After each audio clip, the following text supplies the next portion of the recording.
see any new members. Oh, Yes, no, well, one Oh. yes. no, a visitor. Stand up, introduce yourself. Go ahead.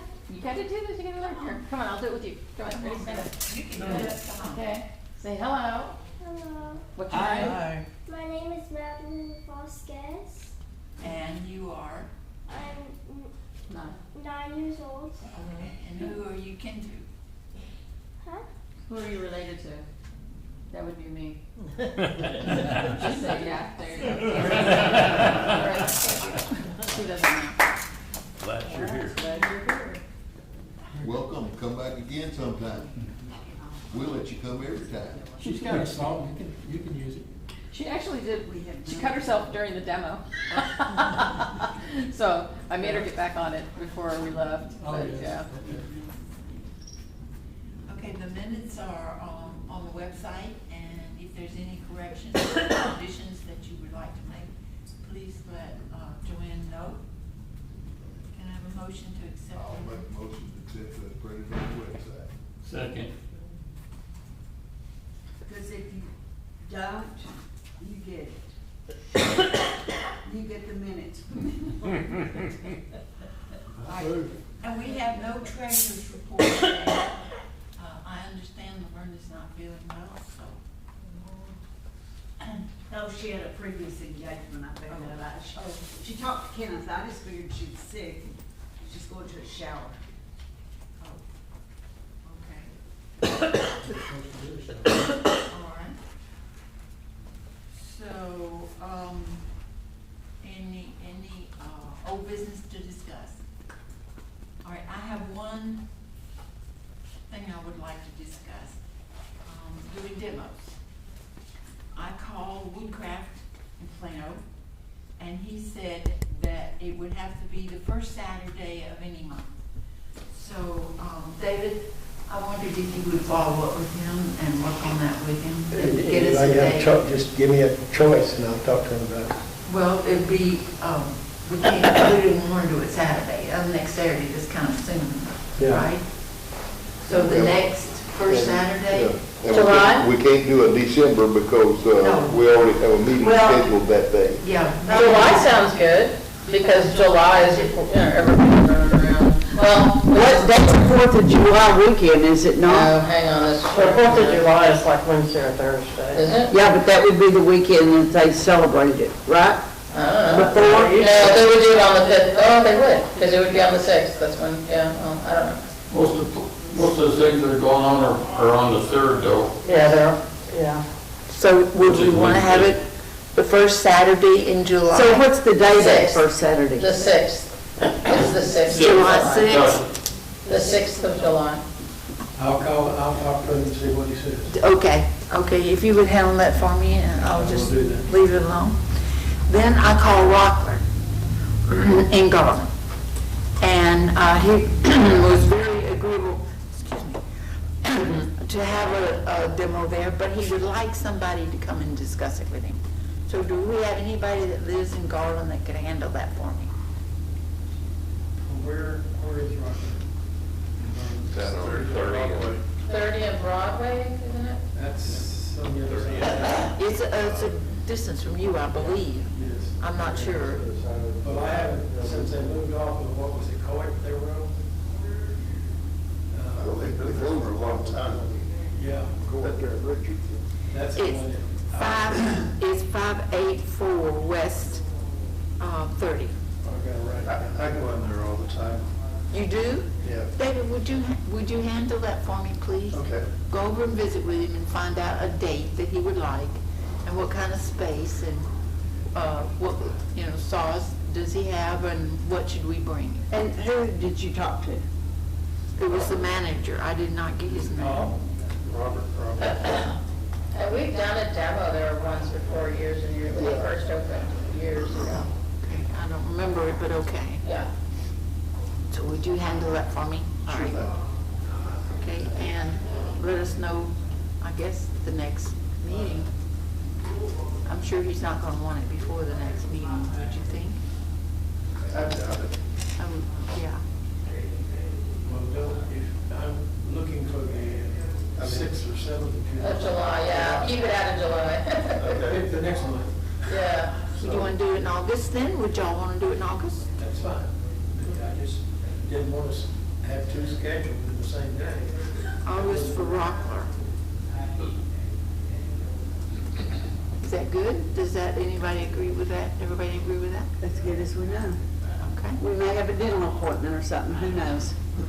I may have us. And just for your information, this doesn't really, but I'm probably going to be having surgery. Well, you never know. I hope before Christmas. Because She can't. I'm getting eyelid done. But my first appointment is not until June 28th. Oh, gosh. Yeah, that's what I'm saying. So who knows when she'll schedule anything, maybe another year or so. I had a choice between June 28th and September for the first appointment. She had a name. Okay. So that's FYI. just FYI for y'all, just if you call me and I'm not there, that's why. All right, any new business?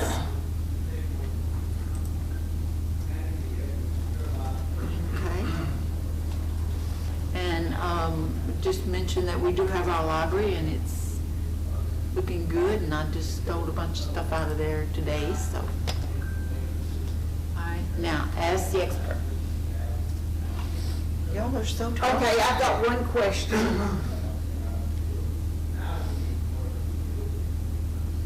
Birch plywood. When you dip it in anything, it turns it yellow. You know, the thin. So if I'm making a picture that's gonna go behind glass, but I want it to stay light colored, I just don't dip it. I just don't do anything with it. I don't, if it's gonna go behind glass. You could lacquer it. Yeah, just. Well, will that not yellow it some? Clear lacquer, doesn't it? Comes out clear. Use a water-based, something that's clear, like there's a product called almond, and it's real clear, it won't yellow. What's it called? Almond. Almond? Uh-huh. Spell that. It's almond, hardwood. It's 4 floors, but it's a real clear, well, not yellow, it's water-based. Is it varnish? Urethane. It's a varnish? A urethane, but it's a water-based urethane. So what is it that you dip yours in first? Minwax, clear. Yeah, those are all oil-based, and oil-based turns The yellow. water base intrigues me, I like that, because Yeah. it doesn't smell, so. Yeah, it doesn't smell. It's just that behind glass, it's a It does. No, it's not, and I don't think the air will change it over time behind glass, if you have it in a good tight frame, Yeah. And it's spelled H-O-L-M-A. unless you want the color different. T-A-L-M-A. Oh, no. You want it to look like wood. Take the double L and one L, M-A-N. Sorry? Did he spray it clear? Almond. That one turned Just, it does some, yeah. I don't remember. I just wanted it, Well, see, my llama is the clear varnish on it. That clear? Triple clear? oh, okay. Spray varnish, that's what I threw the llama and, yeah. Okay. So, okay. This is not exactly a new business, but I got a challenge, okay? First off, a friend of mine gave me like a whole big stack full of these, so I brought these. If you want to use them, go ahead, take some. Now, the challenge is scroll something on this. What? Scroll something on this. That's the challenge. It's a challenge. Come get some of these and scroll something on it for me. And you'd have to sandwich it between Well, fresh wood, I know. let them figure that out. That's part of the challenge. So come get one of some of these, see what you can do. And if you want to take one of these and fix your design so that it goes in there, that's okay too. It's a challenge. See what you can do. I don't think you can do it. I don't think you can do it. Prove me wrong. Okay? Have I got wheels turning? So we get on a base. Okay. And don't worry, I got a bunch of those. Okay, anything else? Should we start the break table already? We're 10 minutes into this thing and you're starting the break table already. Don't we have anything else that somebody needs to ask? Yes. For you. Okay. Does anybody have one of the Pegasus scrolling bandsaws? No, I wonder how they like it, okay. not Pegasus. Oh, see, were you interested in seeing how it worked? I mean, if it was Yeah, good? if they like it or not. Let me think. They're pricey, aren't they? Oh, it's not any worse than buying a hog.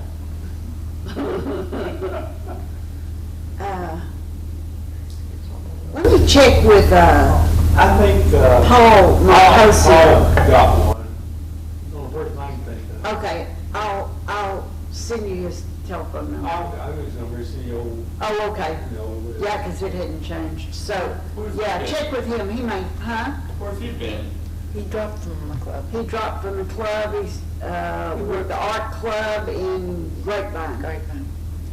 He'd rather, And I asked him, the other day, I texted him, I said, well, how'd you do at Grape Fest? And he said, this is an engineer answer. I did 75% of what I did last year. And I saw, he's really gone into the pictures. He calls his artwork, and he didn't sell any of those. but he belongs to an art association. Yeah. And you know how that goes. Bobby Riggs last month said all of his shows this year have been less than what he made last year, which was less than what we'd made the year after COVID.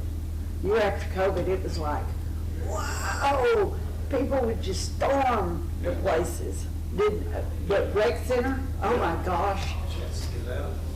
What, where was it? Oh, it was at Pecan Plantation, one of the guys, Tom. He went at the end of the show, he said, it was like a bunch of ants coming through. Actually, kind of 2 years after COVID, it was pretty good. But 2 years was a little less than 1 year, you know. That first year, everybody was ready to buy for people. And Lefty probably. People don't have any money. They're spending it on food. Now they built up their credit cards. They're Buying scared. food. They're scared, yeah. I don't blame them myself, so. Okay, so, break tables? Go on.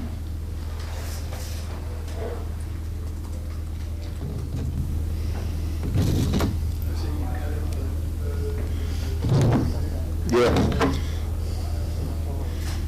Oh, that's more. okay, this, I had these here, in March.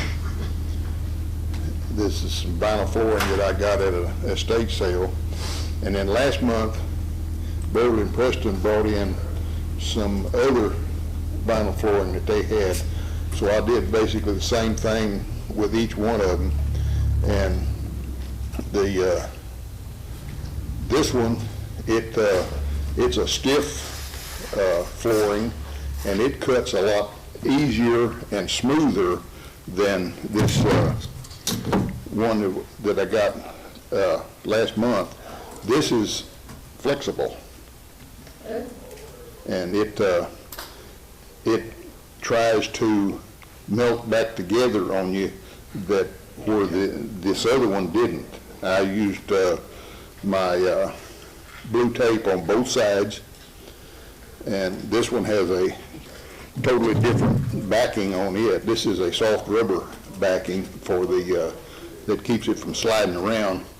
And that one, kind of a wild backing on it, if you sit there and try looking at it.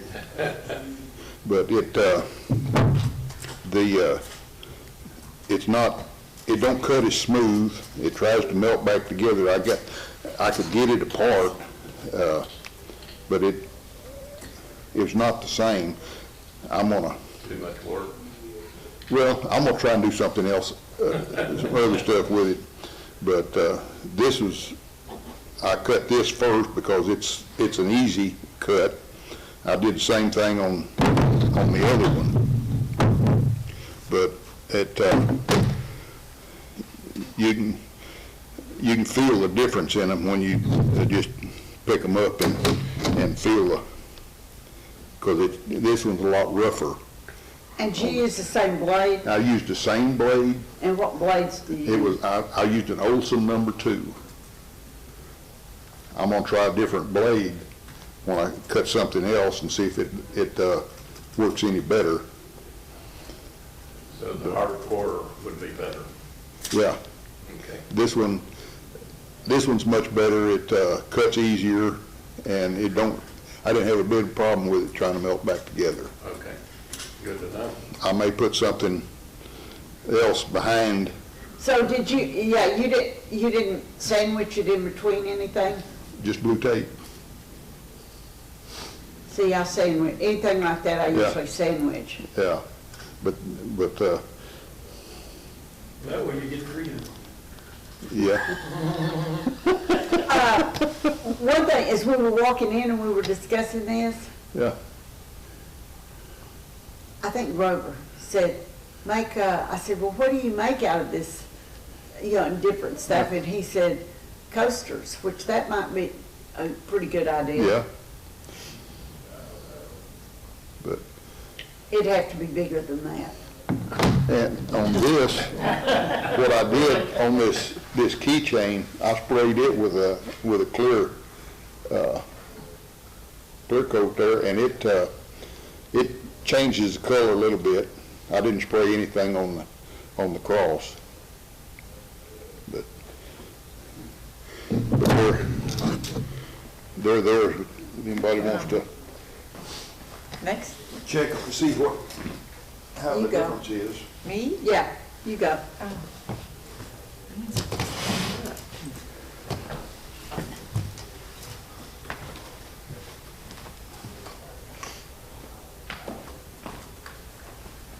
Okay, like I told you, I've been busy with doctors this month, so I haven't had much chance. I did get my llama finished. And then I found a book. These are supposed to be things you cut out of paper, but I said, let's see if we can cut it out of wood. So I'll be doing some more of it. Wait, turn that around. It's supposed to be paper cut, the book's paper cut, but Have you ever gone in online and just put paper cutting patterns? no, because I got 3 books full of them. Oh my gosh. They were like lace. Have you looked at it? It's like I thought, okay, I'll get a pattern from that. I mean, it's like lace. Even I won't try it. And it's like, oh my gosh, and these people cut just huge things. So I'm working on I've got a mobile that I'm trying to get done, but I didn't get it finished. Doctors talked to me. Cross. How's your cross? No, that's, That's Kurt's girl here. Kurt. Oh, nice. Yep.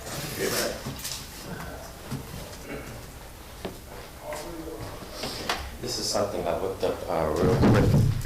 I can't remember whose pattern this is. It's I think it's Sheila Landry. Probably. That's pretty. Thanks. Thanks. And I just dipped it in lemon oil. I plan on staining it later on because with the lemon oil, even though it has like a little stain color to it, like if you lay it down somewhere, it'll leave that residue behind. So I didn't have enough time to really put a finish on it, which I'll do probably sometime this week. Where do you put your wall? Yes. Um, Or do you buy that then, or? Yes, I bought it that thin. It was from, what is it, Ukuch? Yeah. Yeah, that's it, right? Yeah, Something like that. yeah, something like that. It's Yeah, O-C-H. Yes, yes. Oh, Cooch. Yes, I'll send you the link. So that's where I got it. Yeah. And then that says Jesus saves. Yeah, Jesus saves. Also a magazine all the time. Yeah. Yeah. Okay. I can share the link. They have really wide ones too. You can get it. Cynthia? Me? Oh, please. Next, come on. Oh, Go. Go.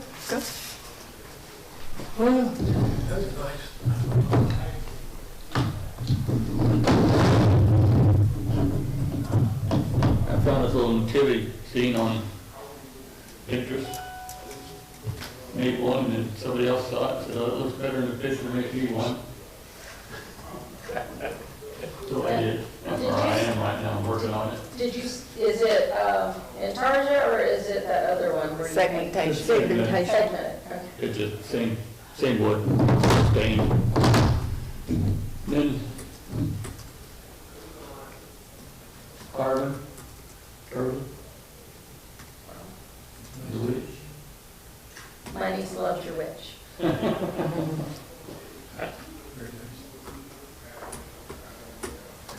Then I just started this project, somebody had it, and all the pencil will be wood burned, and then colored in with the That's mine. cherry from the wood.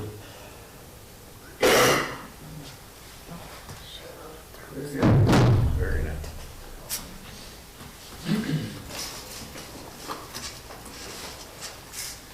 Okay, I got a couple of Steve Good patterns.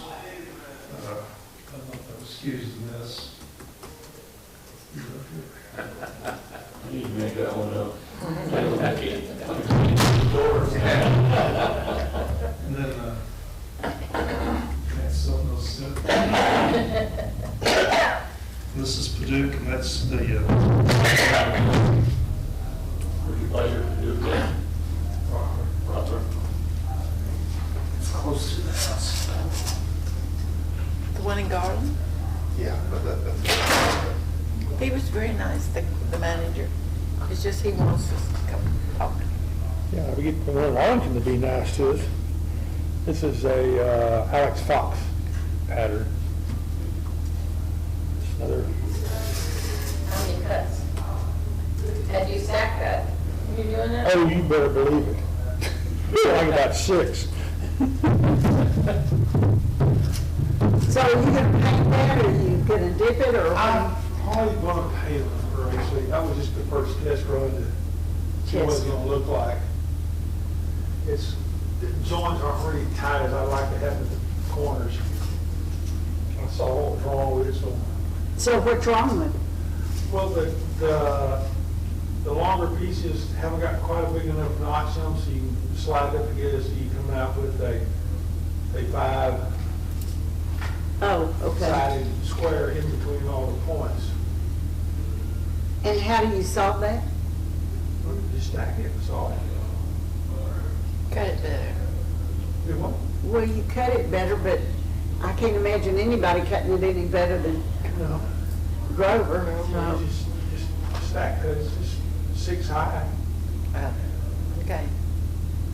It's not the cutting, it's the putting it together. It's not glued.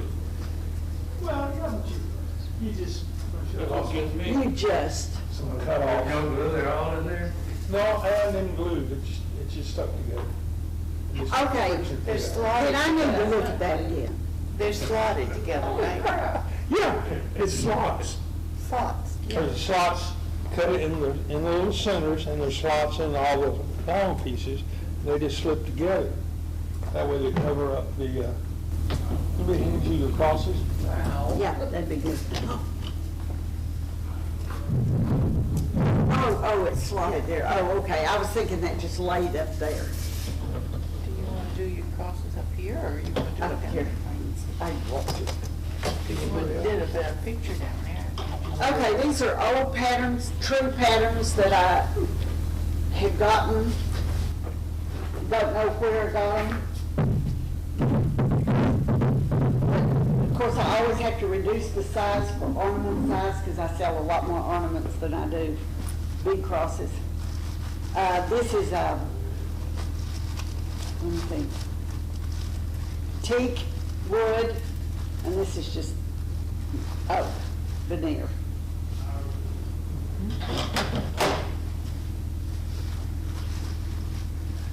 That's the same thing.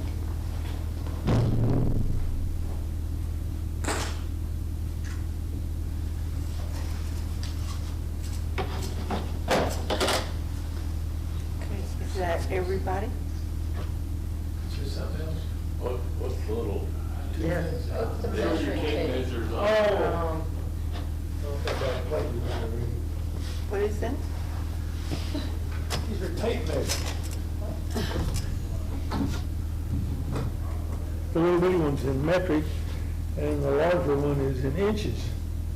And you start off, you can feel a click. When it stops, that's 0. Hold them out there. Oh, whoops. How long do you take to scroll those? That was a good blade. Anyway, you just take and roll them along, and you can feel it, the inch one, you can feel it click, and you've gone 5 inches. So whatever you roll past that, you just read the scale and add that to 5, that's how your distance is.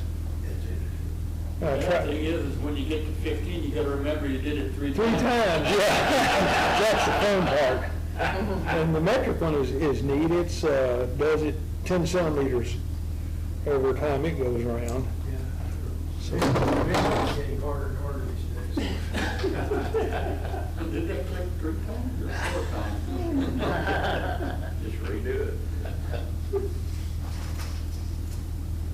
Nobody else has anything to talk about? Aren't we full of life? Okay, one thing I do want to say is that, go to the website and look at, you can see the meeting online as it goes. Where is he here? Kurt? Yeah, he's up there. Kurt, I can't see him. He's got them online for us, so you can go and redo the meeting again.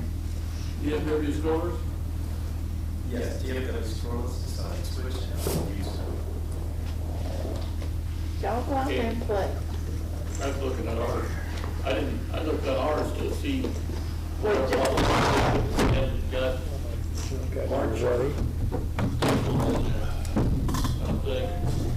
Oh, I do have one thing.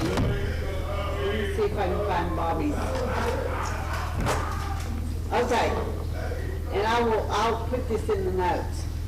Bobby Reed sent me a note saying that he's found a new wood source called KJP Select Hardwoods from Canada. He bought 1/8-inch plywood from them. They're oak, cherry, and walnut. Implement core cuts clean.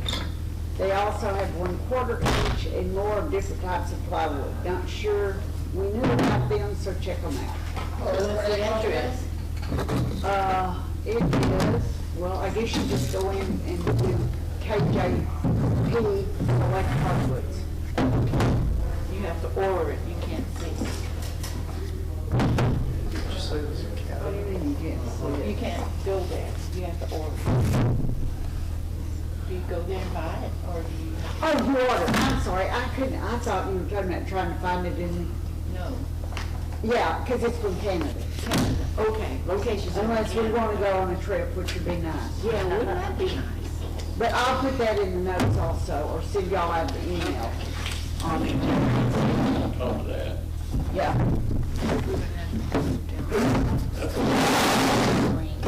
Got right on top of that, shipping? Yeah, you take that, Go ahead. that basswood, that 3/4, you buy some of that, you get it shipped there, you're spending $60, $70 just on the shipping. And the bad thing is, they won't, if you order a bunch, they don't ship it all at one, they'll ship it in different packages and ship it, yes. You can tell them to, but they're asking them, but they don't do it. I get one of your magnets from China.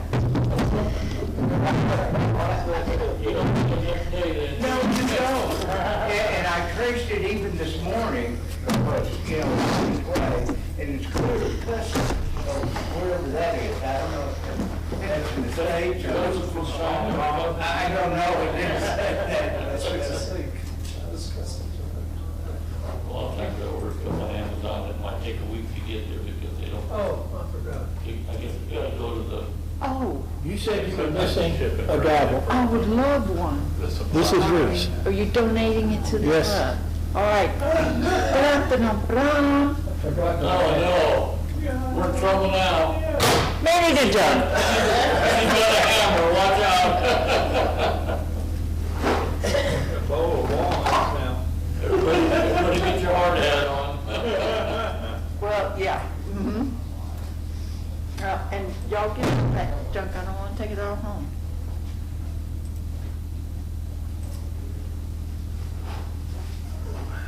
Get the suitcase out. I got a bunch of junk. Okay, I'm gonna go.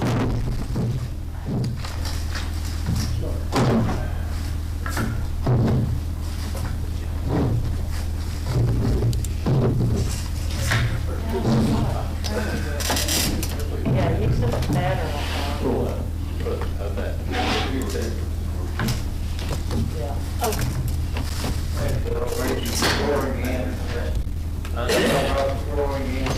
Yeah.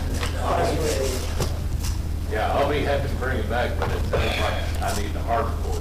Yeah. Which, I quit, yeah. I quit using the hardcore stuff because it's too hard to repair them. Can I get, can somebody hit the carriage return on the show? Sure. You okay? She's gonna be there in a little while.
This is just a magnetic stand, something to get a metal diamond plate up off the table so you can get your fingers underneath it and don't ram your hand into the table.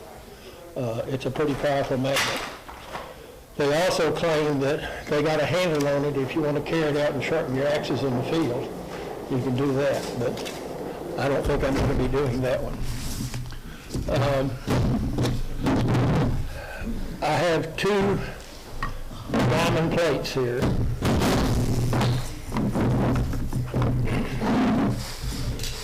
And hit the carriage return once. Okay. Unfortunately, when you buy knives, manufacturers don't always have the right shape or the right sharpness, especially cheap knives.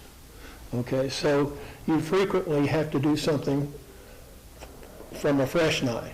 Also, I find that you can get knives from other people. You can get damaged knives. You can find knives at a garage sale, and they're seldom shaped or sharpened the way you would want to use them. So there's the first thing you need to know is what kind of shape do you want. A knife, the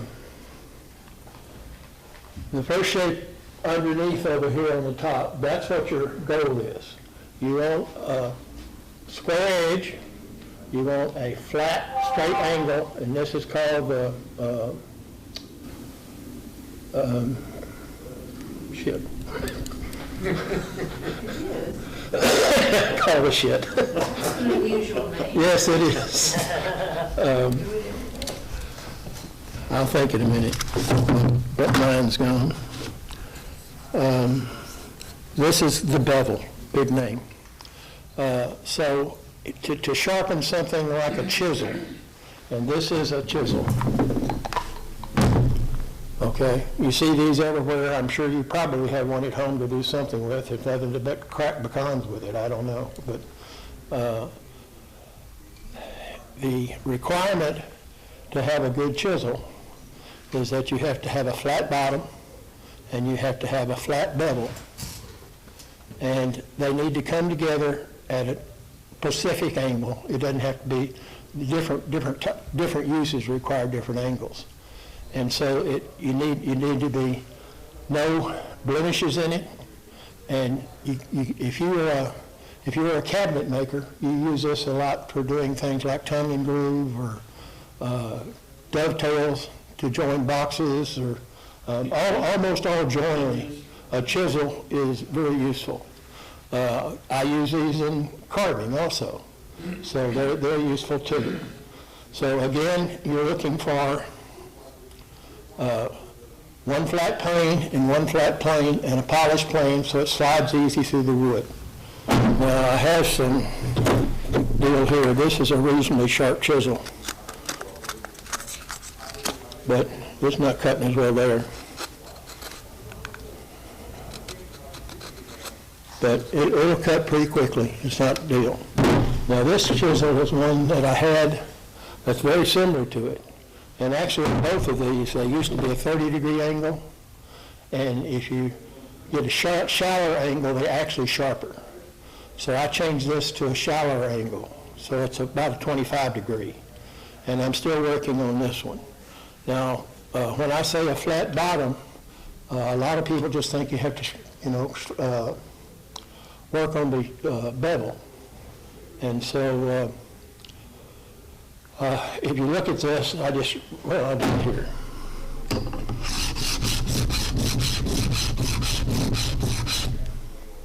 Now just pass it around. It has some sharp features to it.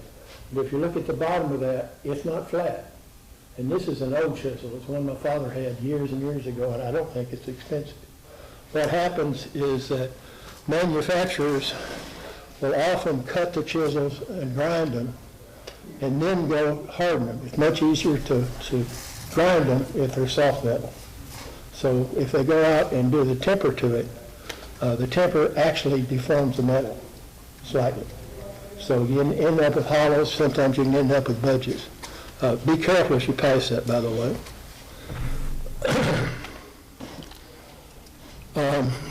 Okay, I'm going to pass this around. Now, on the other side of this, we got some lazy carters. What happens is that if you register a chisel, you can cut like if you put a peg in to join two things together, and you want to cut off what extends above, you can use a chisel either that way or use it that way. Okay. What carters do is they're lazy. They don't want to sharpen it. It's a lot of space to sharpen all this. So they create what is called a micro bevel on them a lot of times.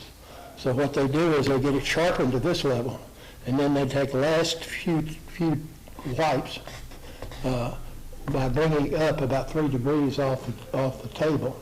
And so they only have to sharpen or flatten and sharpen this small bevel. And so they don't have to flatten and cut metal off for the whole bevel. So I'm just going to pass this around, and you'll know what that's doing. This one's a little sharper. I did decide that I wanted to get it flat, so I spent a lot of time. When I'm flattening something on a stone like this is a 300 grit stone. And what that means is, not grit, yeah, 300 grit. The particle size of the diamonds that are embedded on this thing. Move that box. This one? Yeah. The particle size that is embedded in this is about 50 microns. And about 2/3 of the diamonds are embedded. This one is a nickel-plated diamond. It's an electroplating process. So they have a mixture.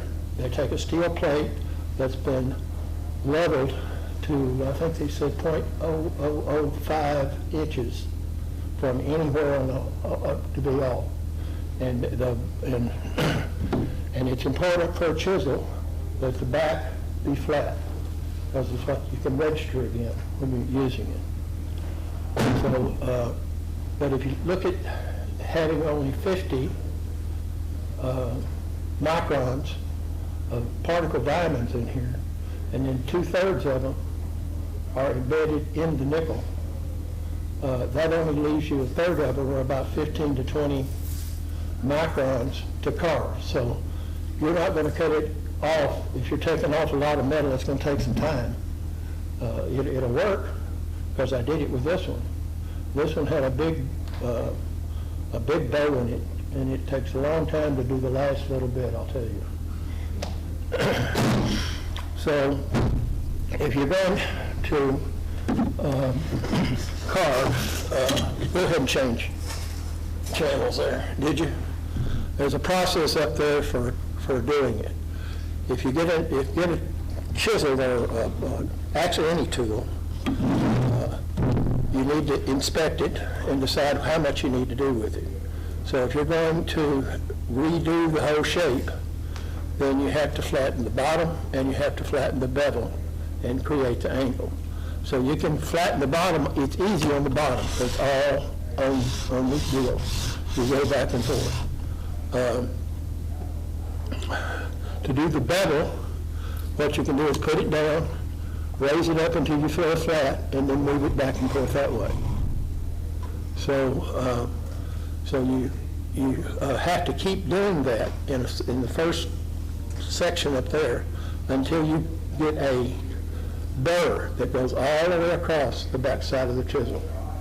And if you've ever done metal, you've seen, when you cut it, there'll be a curl on the end of it, and that curl is what's called the burr.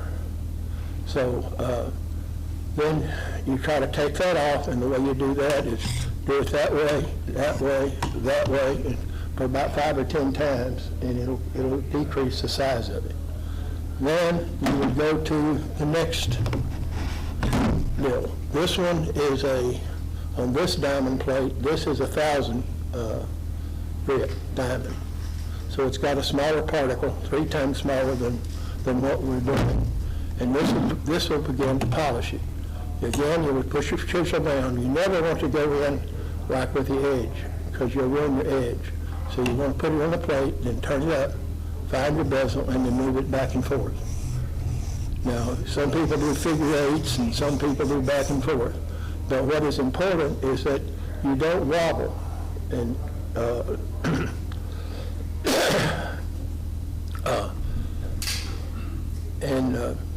to hold it on consistently and at the same level. This is what kind of happens if you are willy-nilly about it. And if you start at an angle like this, and then you end up with an angle down, the end of the chisel comes out, and it's up there, it'll come out rounded. And this is almost useless to use it from the bevel side, because where do you start carving? If you're like this, it's not touching anything. You have to get all the way up here to carve, and then it gets really hard to handle. So you need to make sure you keep the angle consistent, and you keep the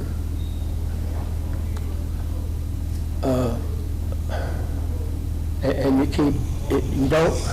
It's very easy to do this, and then you take it off and run around it and take it off. You have to put it down, and go to the other end, and you can go back and forth as many times as you want.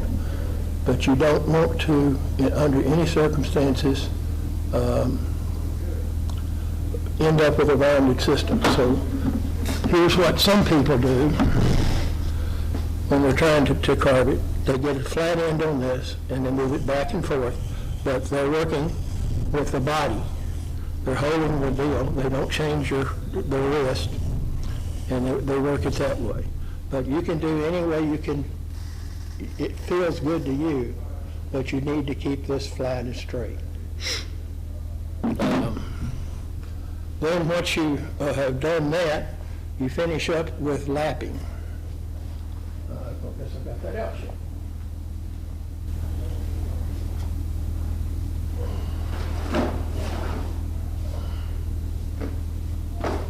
Stropping, I guess is what you call it. This is a strop, and all it is a flat place with leather on it. Supposedly you've done this a number of times on smaller and smaller grit. The first one you do is the most aggressive, and that's what you actually do the shaping with. After you get through with the first grit, you go to a higher grit. Where's it back? Where is it? This one, like this one, is 4,000 mesh, and on the other side, it's 8,000 mesh. So what that means, go ahead and go one forward.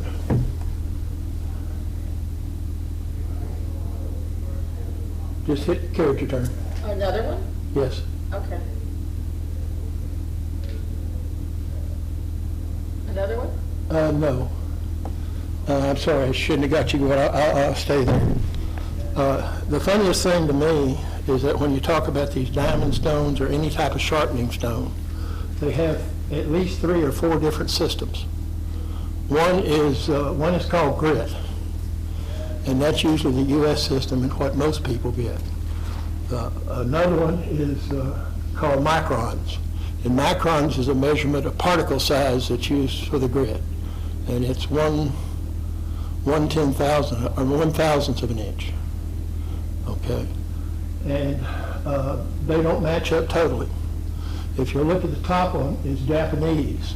Now the Japanese are kind of known for their capability and how they sharpen things. They supposedly have wonderful knives, and their sous chefs make this stuff that slices tomatoes by looking at them. And so that's kind of the way they measure it. But if you see, they start off like 240 and 220 from the Japanese to the U.S. And they're pretty close. As it goes along, the numbered system differs. So this stone is measured in mesh. The mesh size of the stone on 8,000 is about 3 microns, and that's pretty small. The Japan, they sell I'll talk about that in a second. But so you would go from the most aggressive, if you need to remove a lot of material, to 1,000. Then you would go to like 4,000 and 8,000. That's the way I would go it. And that creates if you look at it, it's a mirror finish. The better you do it, but that's not the final. Once you get to carving it, you have to go through a strop. Now, on the strop, and you look at that, over here in the corner, there's something called rouge. You put green rouge, I guess it's in the other bag. Here it is. You do this, and you just put a green rouge on it. And this rouge supposedly has particle sizes that are around 1/2 of thousandths. So it's about 5/10 thousandths. And when you get through with it, you do the bottom, you do the bevel, you do the bottom, you do the bevel, and you keep going until you polish it till it's really a mirror finish. Now, I'm kind of new at this, I'm started learning. But that's what you do. Can you back up one? Okay, so the abrasives that you use, diamond stones are not, they're a recent invention. A long time ago,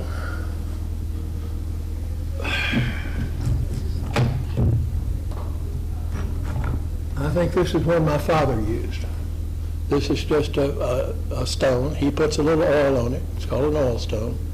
And that's what he does for the abrasive to work to sharpen, you know, knives and chisels and whatever else they have. They use stones a lot. This one I use for power in power carving, and some of the ceramic or bits can be reshaped using a stone like this. Yes.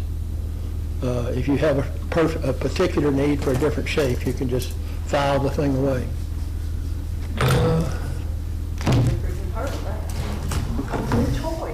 Yeah. This is a really rough stone, and that's one of my father's too. I've used this one. I haven't ever used this one. And then something called a honing stone, which is hard and flat, is another. So there are a lot of stuff that people used, and they have been improved. So the first one is called natural stones, and that's what really all of these are. But some of them are for oil and some of them are for water. A natural stone that's still selling is an Arkansas stone. Now, this is a water stone, and I have stored this in for years in water, but you use it in water. But this is, there's two of them in here if I can get it out.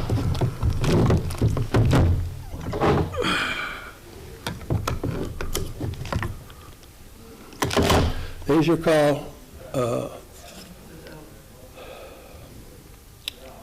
slipstones, and one of these is 1,000, one of them is 4,000 grit. So what these are, I'll discuss that again in a minute, but that's a natural stone, and a lot of people like to use those. The other choices is sandpaper. People used to use sandpaper, and they could dye sandpaper up to 1,500 grit, and you can't get those at your normal wood store. You have to go to car paint guys, and they have sandpaper that's that fine.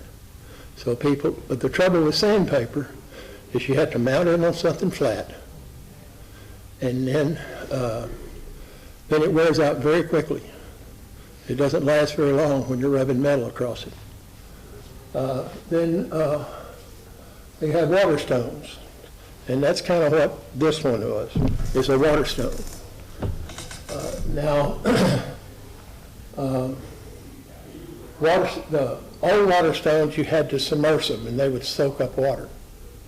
They have newer stones that you can just spritz. You don't have to rub them in water. And the last two, the glass stones, are what they are is a space age grit that's mounted on glass. And the glass serves as a very flat back, and the grit is mounted on top of it, and you can use all the way down to the end of it. But the trouble is that it, like all these earlier stones, wears, and it wears rather quickly. So if you're going to use one of those type of stones, you have to flatten it about every 15 minutes if you're working with it for any length of time. And what they do is they will take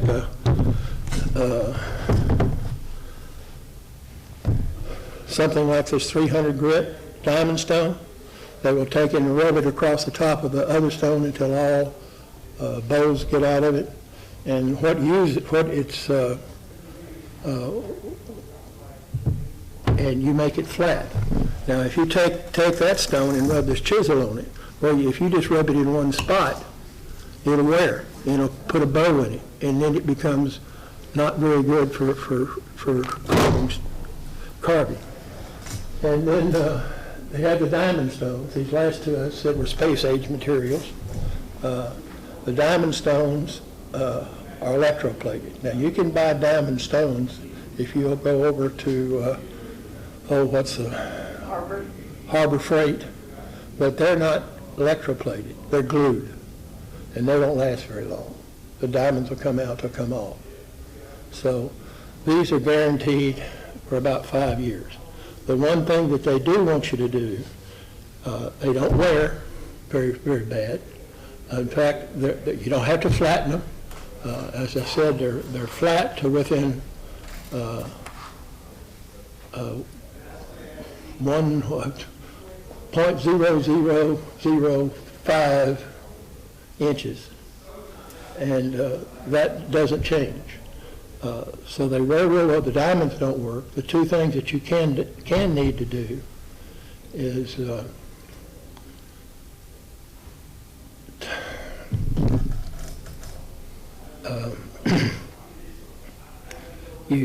you don't want to rub them, put so much pressure on them you could possibly rip a diamond off. That's very hard to do. You just use them under moderate pressure. You don't have to put anything on them. They will work just fine. But water lubricates it a little bit, and all you have to do is spread a little on it. And then as you work this, it just helps it move about. And the other thing it does is take the grit that comes off of the grinding away from the work, and it's pretty easy to handle. You have to clean them occasionally? Well, it was on the next slide, but I'll go ahead and get to it now. Yeah, here it is. All you have to do, where is my there?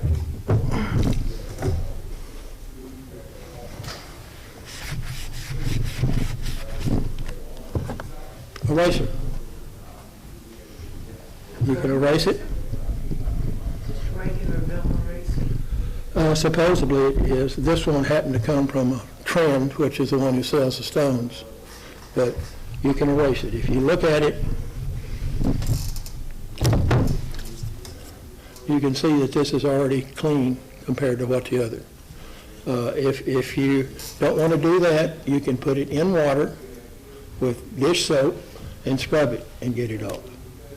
So the only thing you're going to get here for dirt is the grit that comes off of the grinding process can stay on here and block out the stone. That happens with power too. So, okay, let's go one more again.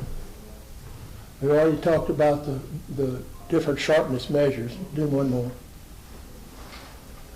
Okay. So I mentioned that you progress from 300 to 1,000 to 4,000 to 8,000, and you get a pretty polished result if you go all the way. Some people want to go more steps in between. Most of the people I've seen don't do more than 3 or 4 deals. The first one, your shaping, takes a while. The others are very short processes. You don't have to be on them very long. And what you're doing with ones past the first one is you're polishing the scratches out, because the diamonds do scratch the steel. Okay.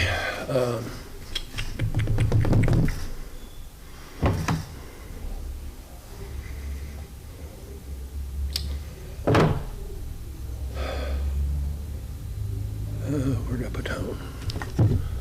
One of the things about honing, and I don't know if it's true or not, to tell you the truth, is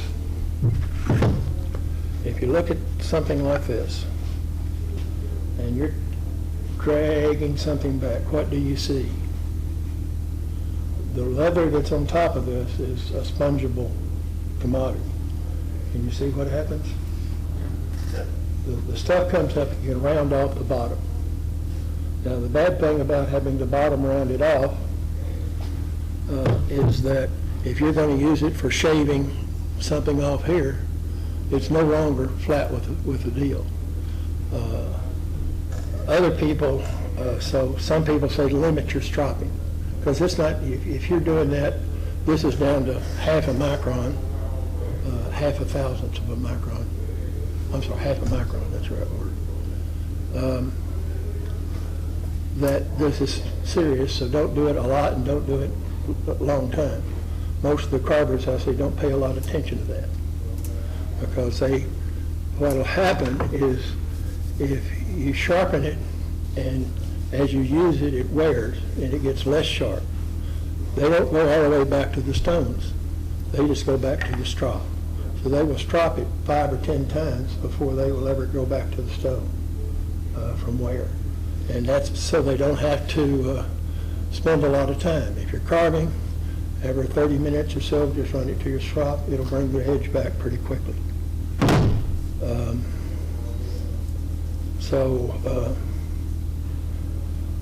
You can look at that, pass it around. So I already talked about roundage.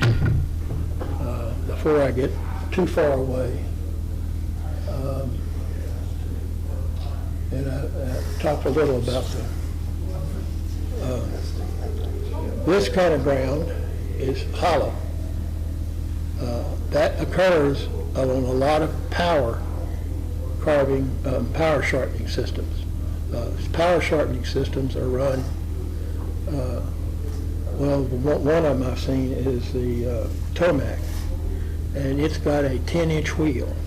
And the wheel is either a grinding stone, or they have diamond wheels for it too.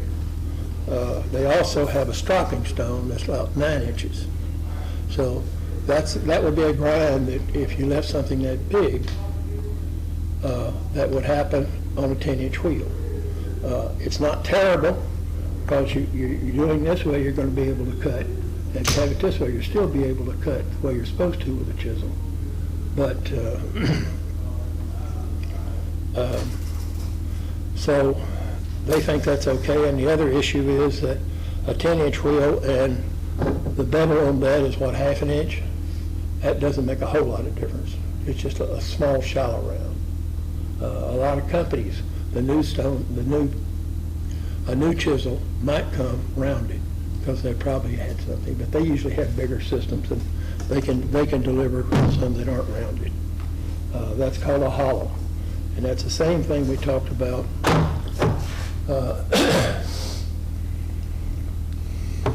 on the.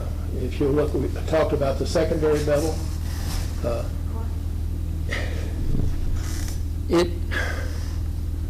It has a similar problem. If you're, did I get it back? Yeah. If you're like this, then the sharp cutting edge is above it. In order to get down to flat, you have to lift it beyond it, and you don't have the stable base that you had before for the cutting. Some people think the hollow is bad. Some people think it's the micro bevel is a way to save a lot of time on sharpening, which several of them do. I'm not sure. I haven't had anybody that's had a problem with the hologram. The thing that you don't want for sure is the rounded bulbs, because you can't register how your chisel's supposed to be used. And part of doing this type of thing is you're looking for consistency, and you're looking for things to be symmetric as you're doing them. Okay, let's go one more. Oh wait, oh, sorry, that's okay. On the other side, the other kind of error that you can have is you can have a bow like this.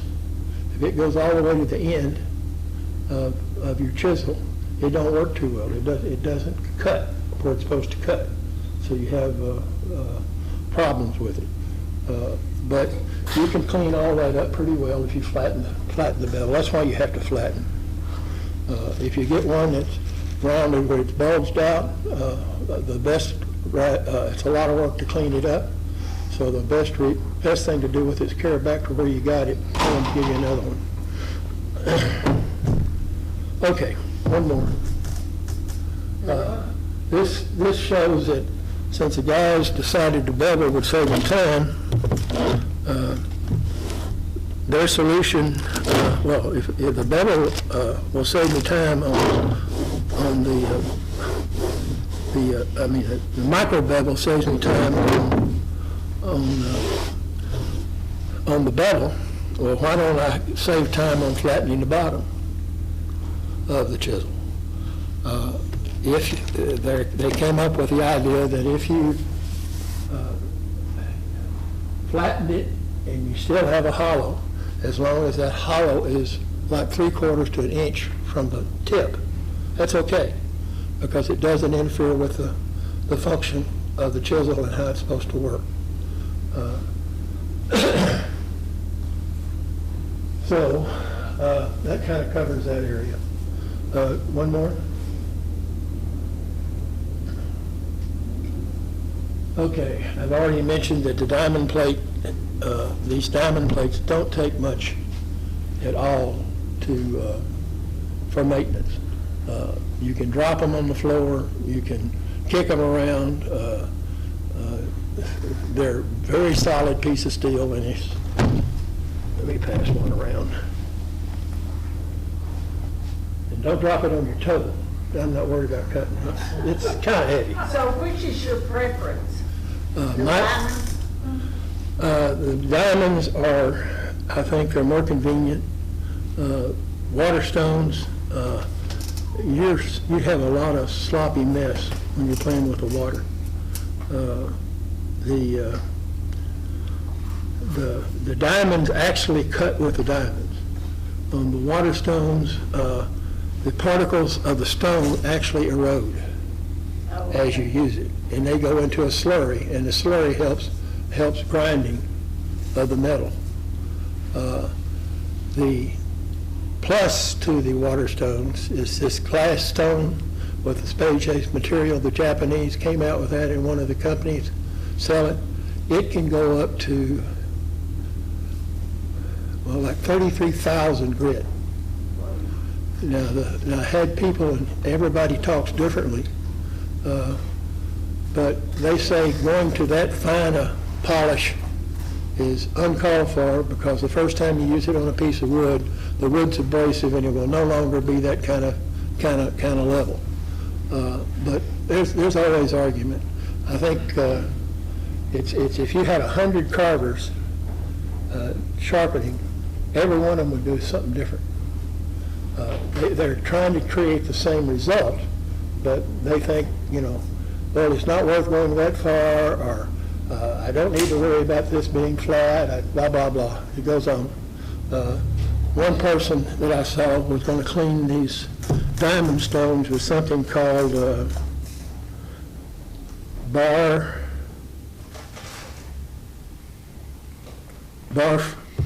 friend. Isn't it like comic? It's kind of like comic. A lot more abrasive. It's and that's what they try to clean them with, the stones. And another carver I was looking at on TV said that barkeeper's friend has some chemicals in it that erode nickel, and nickel is what you have on these stones. So don't use that. So you have to be careful. And if you, like I say, if you're buying something like this, there's a lot of knockoffs, and what can I say? The knockoffs are knockoffs. So how much one of those cost? They're usually less than $100, but close, somewhere in that neighborhood. So these two probably cost me a couple of $100. Yeah, and where do you get them? There's two companies that you can get them from the internet. One is called DMT, and the other is called Trend. I think this 300, 1,000 I got from Trend, Trend. And this one, I believe I got, well, actually DMT's on the top of it, so yes, that's where I got it. You can just look that up.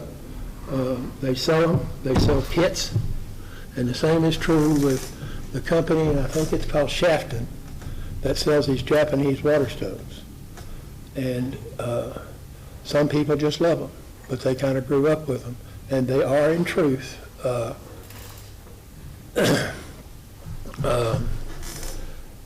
a finer polish than what the diamonds do. It's kind of hard.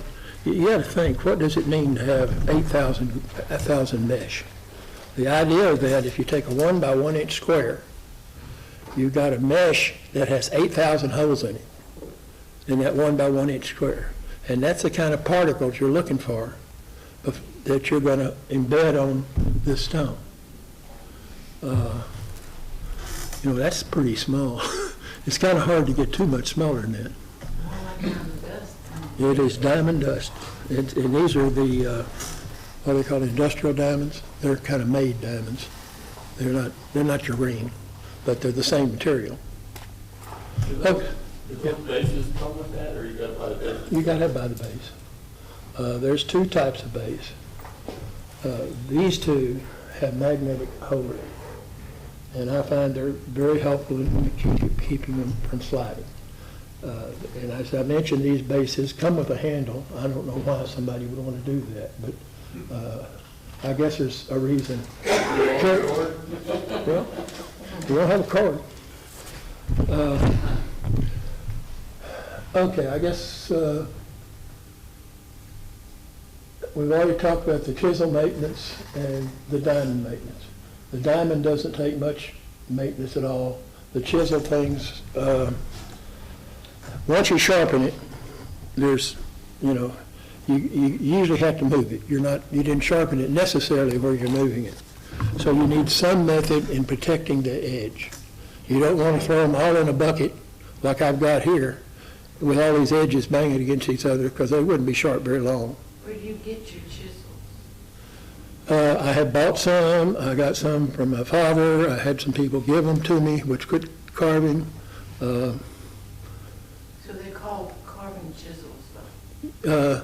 Actually, these two that I was showing you were actually carpenter's chisels, furniture makers, because my father did more of that than he did carving. I don't think he ever did carving. But you do need a way to protect the edge. And the other thing you don't need to do with chisels, which people do, is you don't need to try to remove nails with them. It don't work. Don't work very well at all. You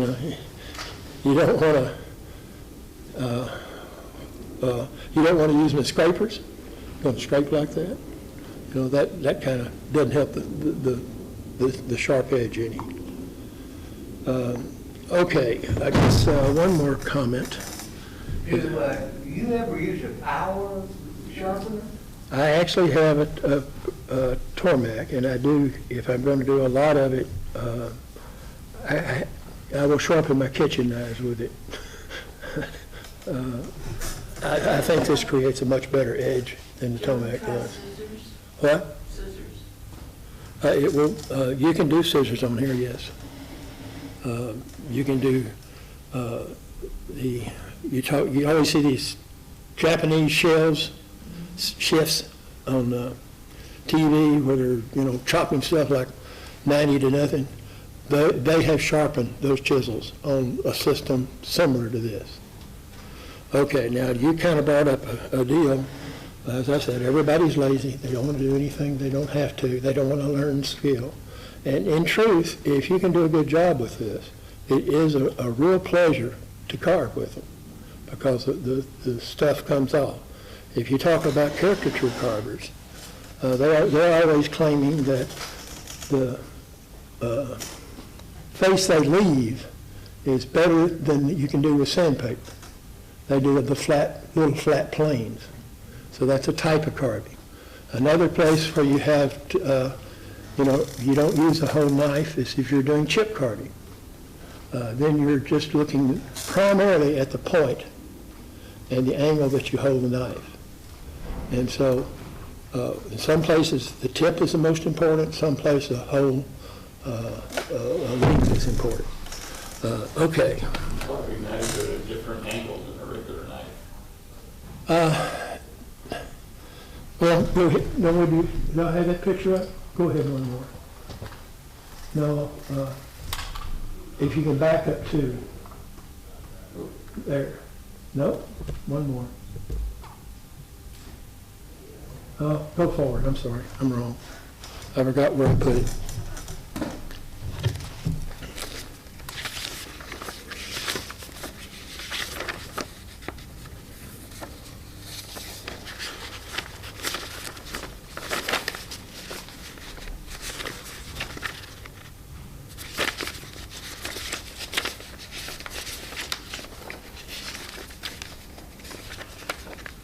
Okay, we'll get to the knives in just a minute.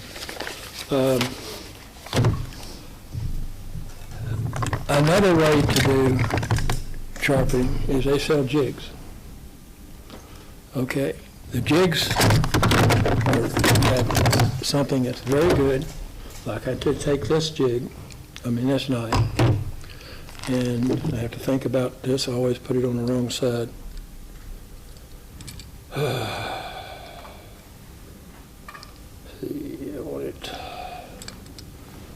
This way.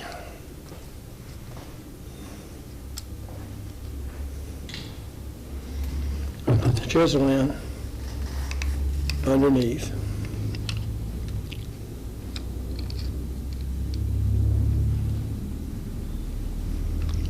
And I run the chisel all the way up until it touches that. And then I should almost have clamped this before I done it. This does two things for you.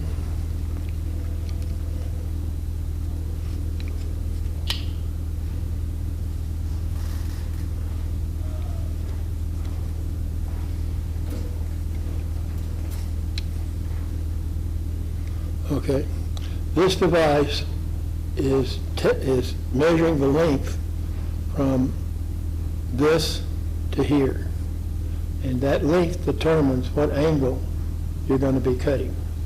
This one has a roller all the way across.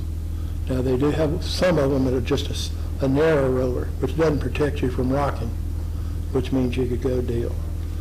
Once you set the chisel in, you tighten it down, you remove the deal, and I have the chisel locked in at an angle that I wanted. And that device was set up to, say, a 25-degree angle. Then to work this, all you really have to do is that. And that keeps that angle flat, and you don't have to trust your ability to do it flatly across. And it's a very good jig, but it's like anything else. The true carvers, you don't freehand. but they have a reason. What happens is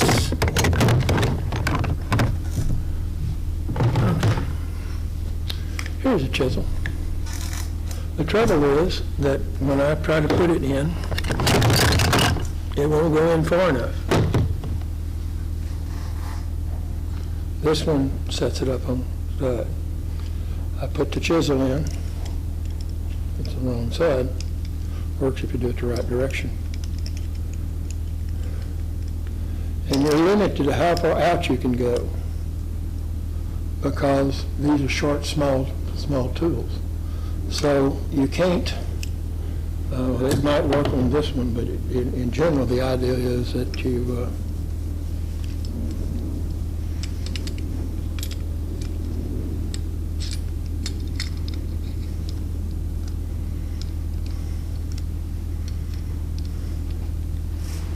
it doesn't take very long to set up like that one. So the claims that deal with this one will work, but I have a lot of them that won't.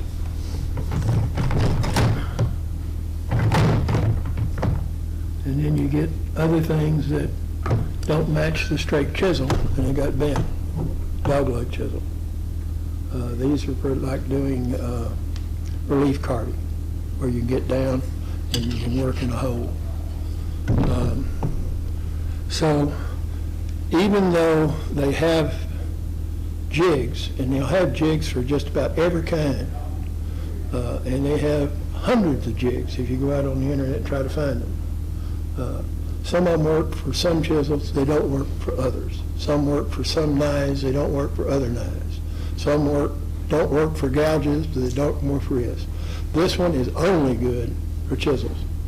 Doesn't do your thing for gouges. Now let me talk about gouges. Give me a second. I think you can go one more. I left you out, I'm sorry. Another one? No, say that.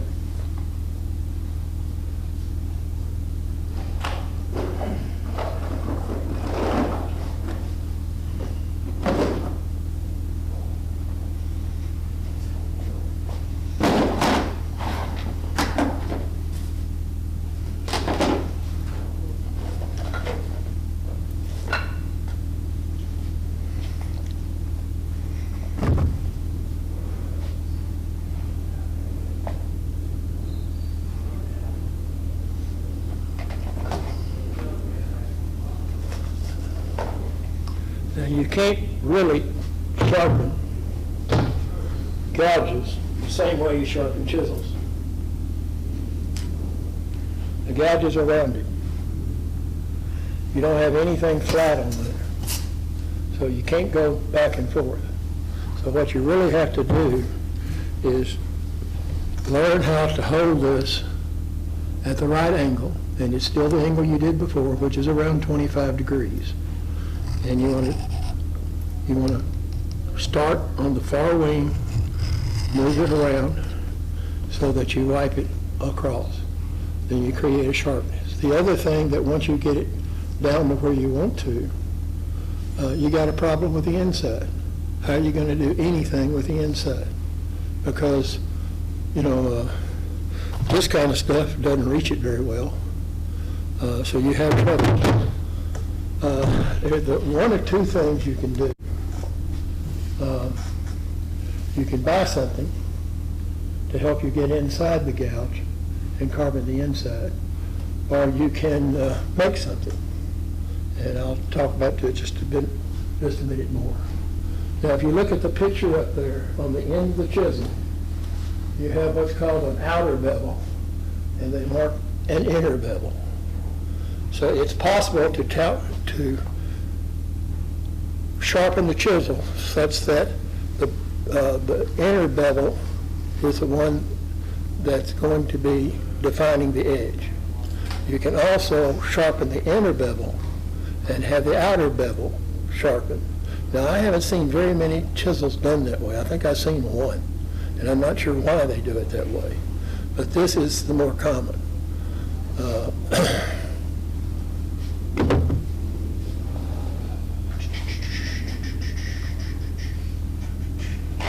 Inside of that chisel is more or less like the flat part of the other, the wood chisel.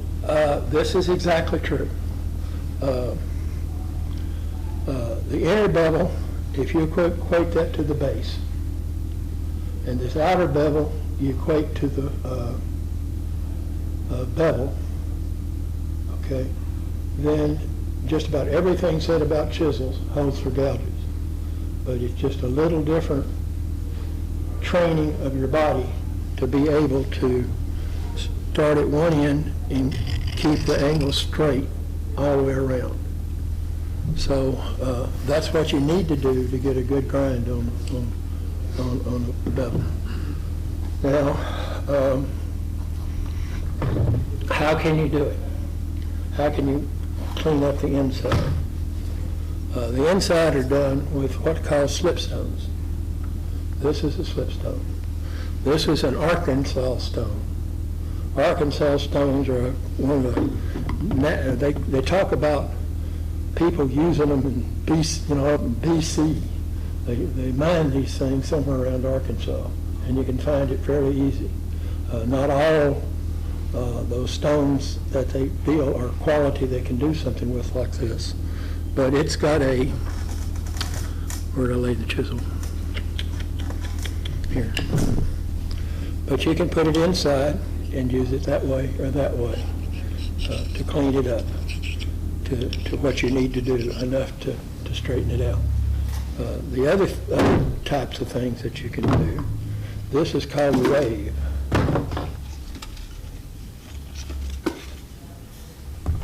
Now, that's a funny looking sheet. This side has 1,200 mesh diamonds on it. So you can either work the outside, but you only got a short distance you can work it in, or you can work the inside. Now, this being curved, it doesn't go all the way back up there like you'd like it to. So that still creates problems. And of course, nothing's free anymore. The other thing that you can do, if you have to hone when you get through with the sharpening process.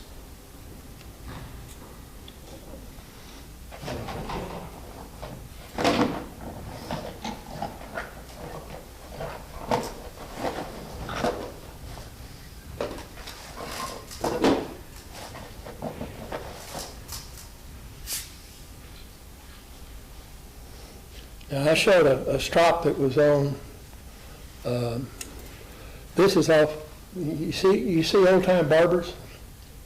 They used to have the two strops that they'd try to resharpen their shaving razor on this. My granddad used those constantly. What they thought that's what this is. Now, he never put compound on it.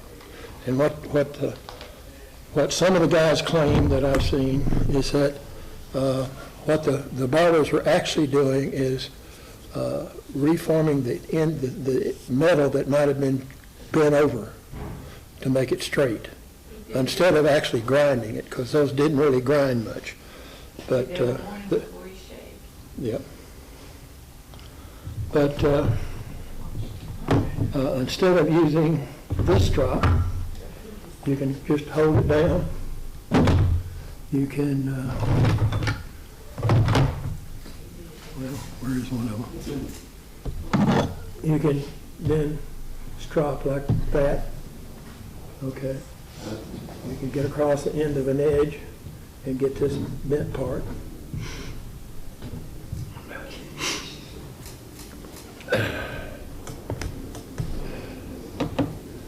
So, there's lots of ways to use a strop. And this rouge that I talked about that's on here is 1/2 of a micron grit size. So while you stopped at on this 8,000 stone with something that's, what did I say, 3 microns, you can continue to get scratches out of what the diamonds have left using a strop and a rouge. What else I want?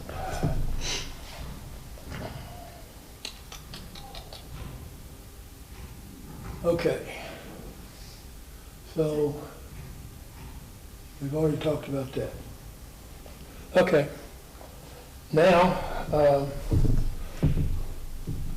all of it is the same. All of it, as far as what you're stropping with these different tools, you're just having to use them in a slightly different way because of the shape of the tool. Okay. The one that always is a problem for most people. I still have a box over here.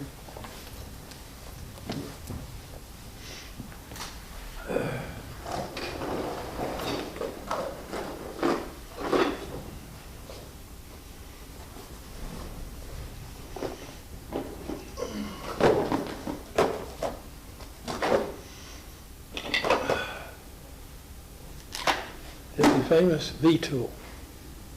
Now, how in the world do you sharpen something like that? And that's where people's lunch get eaten a lot.